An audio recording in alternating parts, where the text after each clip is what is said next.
ಬೆಂಗಳೂರಿನ ನಗರ್ತಪೇಟೆಯಲ್ಲಿ ಬೆಳಗ್ಗೆ ಅಗ್ನಿ ಅವಘಡ ಸಂಭವಿಸಿದೆ. ನಿರಂತರವಾಗಿ ಅಗ್ನಿಶಾಮಕ ದಳದ ಸಿಬ್ಬಂದಿಗಳು ಶೋಧ ಕಾರ್ಯಾಚರಣೆಯನ್ನ ಮಾಡಿದರು. ಇದೇ ವಿಚಾರಕ್ಕೆ ಸಂಬಂಧಪಟ್ಟಂತೆ ಒಂದೇ ಕುಟುಂಬದ 4 ಸಜೀವ ದಹನವಾಗಿದ್ದಾರೆ ಎನ್ನುವಂತಹ ವಿಚಾರ ಗೊತ್ತಾಗ್ತಾ ಇದೆ. 3ನೇ ಮಹಡಿಯಲ್ಲಿ ವಾಸವಾಗಿರುತ್ತೆ ಮದನ್ ಕುಟುಂಬ. ಅಷ್ಟೂ ಜನ ಸಜೀವ ದಹನವಾಗಿದ್ದಾರೆ. ಮದನ್, ಸಂಗೀತ, ಮಿಥೇಶ್, ವಿಹಾನ್ ಸಾವನ್ನಪ್ಪಿರುವಂತಹ ದುರ್ದೈವಿಗಳು. ಮತ್ತೊಂದು ಮಹಡಿಯಲ್ಲಿ ವಾಸವಿದ್ದಂತಹ ಸುರೇಶ್ ಕೂಡ ಸಾವನ್ನಪ್ಪಿದ್ದಾರೆ. ಈ ಅಗ್ನಿ ಅವಘಡದಲ್ಲಿ ಒಟ್ಟು 5 ದುರ್ಮರಣಕ್ಕೀಡಾಗಿದ್ದಾರೆ ಅನ್ನೋದು ಗೊತ್ತಾಗ್ತಾ ಇದೆ. ಬೆಳಗ್ಗೆ 8 ಗಂಟೆಯ ಸುಮಾರಿಗೆ ಈ ಅಗ್ನಿ ಅವಘಡ ಆಗಿತ್ತು. ಕೆಳಗಡೆ ಪ್ಲಾಸ್ಟಿಕ್ ಗೋದಾಮಿರುತ್ತೆ, ಅದಕ್ಕೆ ತಗುಲಿದಂತಹ ಬೆಂಕಿ ಇಡೀ ಕಟ್ಟಡಕ್ಕೆ ಆವರಿಸಿಕೊಂಡಿತ್ತು. ಒಂದೇ ಕುಟುಂಬದ 4 ಸೇರಿ ಬಿಲ್ಡಿಂಗ್ನಲ್ಲಿದ್ದಂತಹ ಒಟ್ಟು 5 ಜನ ಸುಟ್ಟು ಕರಕಲಾಗಿದ್ದಾರೆ. 2 ಪುಟ್ಟ ಮಕ್ಕಳು ಕೂಡ ಇರುವಂತಹದ್ದು ಈ ದುರಂತದಲ್ಲಿ ಸಾವನ್ನಪ್ಪಿರೋರಲ್ಲಿ. ಅಷ್ಟೂ ಜನರನ್ನು ಕೂಡ ಈಗ ಹೊರತೆಗೆಯುವಂತಹ ಕೆಲಸ ಆಗಿದೆ.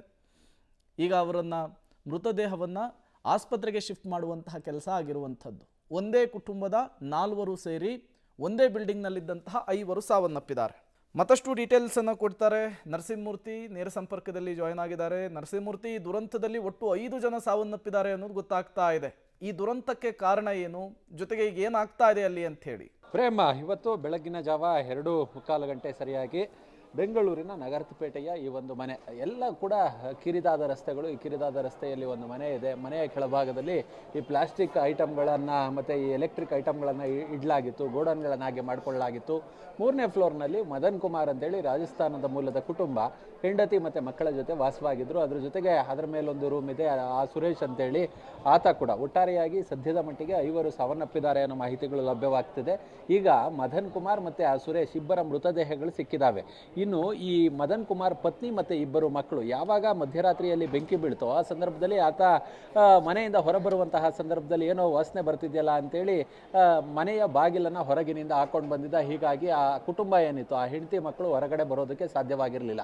ಮತ್ತು ಈ ಬಿಲ್ಡಿಂಗ್ನಲ್ಲಿ ವಾಸವಿದ್ದಂತಹ ಇತರರನ್ನು ಮೇಲಕ್ಕೆ ಕಳಿಸಿ ಅಲ್ಲಿಂದ ಪಕ್ಕದ ಬಿಲ್ಡಿಂಗ್ಗೆ ಶಿಫ್ಟ್ ಮಾಡುವ ಕೆಲಸವನ್ನು ತಡರಾತ್ರಿಯಲ್ಲಿ ಒಂದಷ್ಟು ಸ್ಥಳೀಯರು ಮತ್ತು ಪೊಲೀಸರು ಹರಸಾಹಸಪಟ್ಟು ಆ ಕೆಲಸವನ್ನು ಮಾಡಿದ್ದಾರೆ. ಯಾವಾಗ ಇವರು ಮನೆಯಿಂದ ಹೊರಗೆ ಬರೋದಕ್ಕೆ ಸಾಧ್ಯವಾಗಲಿಲ್ವೋ ಅವರು ಸುಟ್ಟು ಸಜೀವ ದಹನವಾಗಿದ್ದಾರೆ ಅನ್ನೋ ಮಾಹಿತಿಗಳು ಲಭ್ಯವಾಗ್ತಿದೆ. ಈಗ ಬೆಳಗ್ಗೆ 2:15ಗೆ ಆಗಿದ್ದಂತಹ ಬೆಂಕಿ ಏನಿದೆಯಲ್ಲ ಅದು ಇನ್ನೂ ಕೂಡ ತಹಬದಿಗೆ ಬಂದಿಲ್ಲ. ಅಗ್ನಿಶಾಮಕ ದಳದ ಸಿಬ್ಬಂದಿ ಸುಮಾರು 1/4 ಕಿಲೋಮೀಟರ್ ದೂರದಲ್ಲಿ ತಮ್ಮ ವೆಹಿಕಲ್ಗಳನ್ನು ನಿಲ್ಲಿಸಲಾಗಿದೆ. ಅಲ್ಲಿಂದ ಪೈಪ್ಗಳನ್ನು ಜೋಡಣೆ ಮಾಡ್ಕೊಂಡು ಬಂದು ಈ ಬೆಂಕಿ ನಂದಿಸುವ ಕೆಲಸವನ್ನು, ನೀರಾಯಿಸುವ ಕೆಲಸವನ್ನು ಮಾಡ್ತಿದ್ದಾರೆ. ಇನ್ನೂ ಕೂಡ ಬೆಂಕಿಯನ್ನು ಕಂಟ್ರೋಲ್ ಮಾಡೋದಕ್ಕೆ ಸಾಧ್ಯವಾಗ್ತಿಲ್ಲ.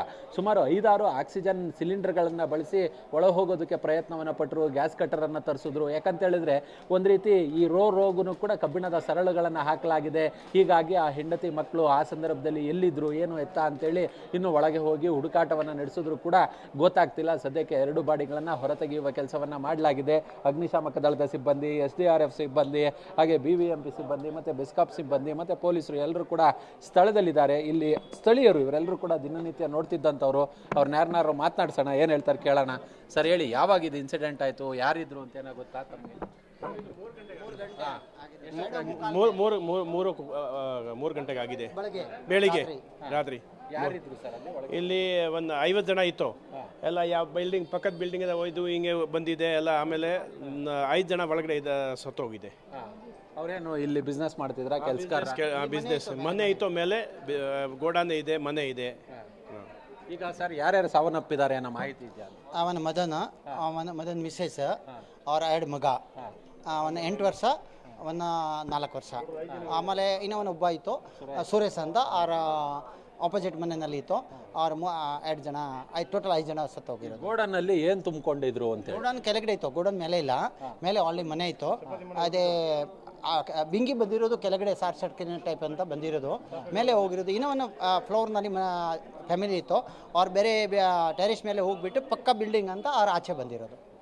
ಇದು ಸ್ಥಳೀಯರ ಮಾತು. ಅಂದರೆ ಪ್ರತಿದಿನ ನೋಡ್ತಿದ್ದಂಥವ್ರು. ಈ ರಾಜಸ್ಥಾನ ಮೂಲದ ಮದನ್ ಏನಿದ್ದಾನೆ ಆತ ಸುಮಾರು ದಿನಗಳಿಂದ 15 ವರ್ಷಗಳಿಂದ ಇಲ್ಲೇ ಕೆಲಸವನ್ನು ನಿರ್ವಹಿಸ್ತಿದ್ದ ಅಂತೇಳಿ. ಪ್ರಮುಖ ವಿಚಾರ ಏನಂತ ಹೇಳಿದ್ರೆ ಪ್ರೇಮ್, ಈ ಒಂದು ಏರಿಯಾಗೆ ಅಗ್ನಿಶಾಮಕ ದಳದ ವೆಹಿಕಲ್ಗಳಿದೆಯಲ್ಲ ಅದು ಬರೋದಕ್ಕೆ ಆಗೋದೇ ಇಲ್ಲ. ಕಾರಣ ಕೇವಲ 3ರಿಂದ 4 ಅಡಿ ರೋಡ್ ಅಷ್ಟೇ ಇರೋದು, ಅಷ್ಟಕ್ಕೆ ಅವಕಾಶ ಇರೋದು. ಹೀಗಾಗಿ ಅಗ್ನಿ ಸುರಕ್ಷತಾ ನಿಯಮಗಳನ್ನ ಅಳವಡಿಸೋದಕ್ಕೆ ಈ ಒಂದು ಏರಿಯಾಗಳಲ್ಲಿ ಅಸಾಧ್ಯ. ಅದು ಶಾಂತಲಾ ಸಿಲ್ಕ್ ಹೌಸ್ನಿಂದ ಹಿಡಿದು ಅಲ್ಸೂರು ಗೇಟ್ವರೆಗೂ ಮಧ್ಯದಲ್ಲಿರ್ತಕ್ಕಂತಹ ಎಲ್ಲ ಈ ಪೇಟೆಗಳಲ್ಲಿ ಇದೇ ರೀತಿಯಾದಂತಹ ತೊಂದರೆ ಇದೆ. ಅದ್ರ ಜೊತೆಗೆ ಕೆಳಗಡೆ ಗೋಡನನ್ನು ಮಾಡ್ಕೊಂಡಿರ್ತಾರೆ ಮತ್ತು ಮೇಲ್ಭಾಗದಲ್ಲಿ ಕುಟುಂಬಗಳು ವಾಸವಿರ್ತವೆ. ಸ್ಥಳಕ್ಕೆ ಇಮಿಡಿಯೇಟ್ ಆಗಿ ಯಾವುದೇ ಅಗ್ನಿಶಾಮಕ ದಳದ ವೆಹಿಕಲ್ಗಳು ಬರೋದಕ್ಕೆ ಅಸಾಧ್ಯ. ಹೀಗಾಗಿ ಈ ರೀತಿಯಾದಂತಹ ದುರ್ಘಟನೆಗಳು ನಡೆದಂತಹ ಸಂದರ್ಭದಲ್ಲಿ ಇದು ಕಷ್ಟ ಸಾಧ್ಯ. ಸದ್ಯಕ್ಕೆ ಇದೀಗ ಇನ್ನೂ ಕೂಡ ಆ ಮೃತದೇಹಗಳನ್ನು ಒಳಗಿರುವಂತಹ ಮೃತದೇಹಗಳಿಗಾಗಿ ಹುಡುಕಾಟವನ್ನು ನಡೆಸುವ ಕೆಲಸವನ್ನು ಮಾಡಲಾಗ್ತಿದೆ. ಸದ್ಯಕ್ಕೆ ಇಬ್ಬರ ಮೃತದೇಹವನ್ನು ಹೊರತೆಗೆಯುವ ಕೆಲಸವನ್ನು ಮಾಡಲಾಗಿದೆ. Prem. Okay, thank you Narasimhamurthy ತಮ್ಮೆಲ್ಲ ಮಾಹಿತಿಗಾಗಿ. ಬೆಂಗಳೂರಿನ ನಗರತಪೇಟೆಯಲ್ಲಿ ನಡೆದಂತಹ ದುರಂತ ಇದು. ಒಂದೇ ಕುಟುಂಬದ 4 ಸೇರಿ ಒಟ್ಟು 5 ಜನ ಈ ಅಗ್ನಿ ಅವಘಡದಲ್ಲಿ ಸಾವನ್ನಪ್ಪಿದ್ದಾರೆ. ಪೊಲೀಸ್ ಸ್ಟೇಷನ್ ವ್ಯಾಪ್ತಿಯಲ್ಲಿ ನಿನ್ನೆ ರಾತ್ರಿ ಅಂದಾಜು 2:30-3 ಗಂಟೆಗೆ ಒಂದು ಘಟನೆ ನಡೆದಿದೆ.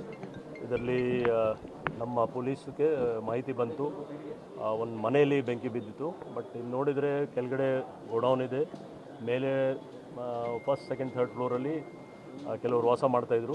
ಸೊ ಇಲ್ಲಿವರೆಗೆ ನಮ್ಮ ಫೈರ್ ಅವರು ತಕ್ಷಣ ಬಂದು ಮತ್ತು ಪೊಲೀಸ್ ಅವರು ಸೇರಿ 2 ಡೆಡ್ ಬಾಡಿ ಸಿಕ್ಕಿದೆ. ಇನ್ನೂ ಮೇಲೆದು ಒಂದು ಟಾಪ್ ಫ್ಲೋರ್ದು ಥರ್ಡ್ ಫ್ಲೋರ್ ಸ್ವಲ್ಪ ಕಷ್ಟ ಆಗ್ತಾಯಿದೆ, ಯಾಕೆಂದರೆ ತುಂಬ ಬೆಂಕಿ ಮತ್ತು ಹೊಗೆ ಇದೆ. ಪೊಲೀಸ್ ಮತ್ತು ಫೈರ್ ಅವ್ರದ್ದು ಎಲ್ಲ ಸೀನಿಯರ್ ಆಫೀಸರ್ಸ್, ಫೈರ್ ಟೆಂಡರ್ಸ್ ಎಲ್ಲ ಯೂಸ್ ಮಾಡಿದ್ದಾರೆ. ಅವರು ಬೆಳಿಗ್ಗೆ 3-3:30ಇಂದ ಇಲ್ಲಿವರೆಗೆ ಕಂಟ್ರೋಲ್ಗೆ ಬಂದಿದೆ, ಫೈರ್ ಕಂಟ್ರೋಲ್ಗೆ ಬಂದಿದೆ. ಆದರೆ ಒಂದು ಫ್ಲ್ಯಾಟ್ ಅದು ಬ್ಲಾಕ್ ಓಪನ್ ಮಾಡಲಿಕ್ಕೆ ಆಗ್ತಾಯಿಲ್ಲ, ಯಾಕೆಂದರೆ ಎಲ್ಲ ಕಡೆಯಿಂದ ಲಾಕ್ ಆಗಿದೆ ಅದು. ಮತ್ತು ಸ್ವಲ್ಪ ಬೆಂಕಿ ಜಾಸ್ತಿ ಆಗೋದಕ್ಕೆ ಹೀಟ್ ಮತ್ತು ಹೊಗೆ ಜಾಸ್ತಿ ಇದೆ.